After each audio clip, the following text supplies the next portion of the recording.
திருச்சிற்றம்பலம். அன்பர்களுக்கு வணக்கம். தீட்டு என்ற தலைப்பின் கீழே காமத்தீட்டை பற்றி பார்க்க போகிறோம். முதல்ல தீட்டு என்றால் என்ன அப்படின்றத தெரிஞ்சுப்போம். தீட்டு என்பது தீண்டத்தகாததை தீண்டுவது.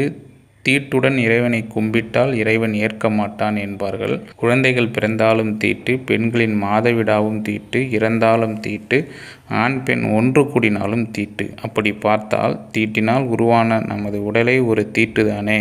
அதனால்தான் இறந்த பிறகு உடலை பிணமென்று பெயர் வைத்து பிணத்தை தொட்டால் தீட்டு என்கிறார்கள். தீட்டுடைய இந்த உடலை வைத்து எப்படி கடவுளை வழிபட முடியும்? சிந்தித்து பாருங்கள். இதுவல்ல உண்மையான தீட்டு. இவை நாம் சுத்தமாகவும் சுகாதாரமாகவும் இருப்பதற்காக இறைவனின் பெயரை சொல்லி ஏற்படுத்திய ஒழுக்க முறைகள். காமத்தீட்டு அப்படின்னா என்னன்னு பார்ப்போம். காமம் என்பது ஆசை.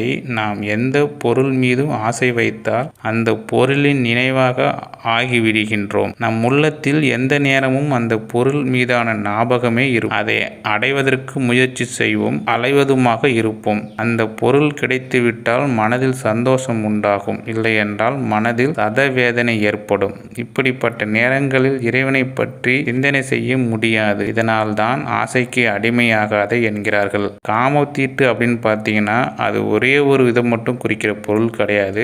ஆசை தான் காமமாக மாறுது அப்படின்ற மாதிரி பட்டினத்தார் சொல்கிறாரு. நம்ம எந்த பொருள் மீது ஒரு ஆசையை வைக்கிறோமோ அந்த பொருளை அடைஞ்ச பிறகுதான் அந்த ஆசை நம்மளுக்கு தீரும். அதுக்கிடையில் நம்மளோட மற்ற சிந்தனைகள் எதுவுமே இருக்காது. அதனால தான் பட்டினத்தார் எந்த பொருள் மீதும் ஆசை வைக்க வேணாம் அப்படின்ற மாதிரி சொல்கிறாரு. காமத்துடன் இறைவனை கண்டிப்பாக வழிபட முடியாது. காமம் என்பது இங்கே ஆசையாக தான் பார்க்கப்படுகிறது. அதனால் ஆசைகள் அனைத்தையும் நிறைவேற்றி முடிஞ்சோன்னு நம்ம இறைவனை வழிபடணும். இல்லைனா ஆசைகளை நம்ம துறந்துட்டு இறைவனை வழிபடணும் அப்படின்ற மாதிரி தான் பட்டினத்தார் சொல்கிறாரு. நன்றி, வணக்கம்.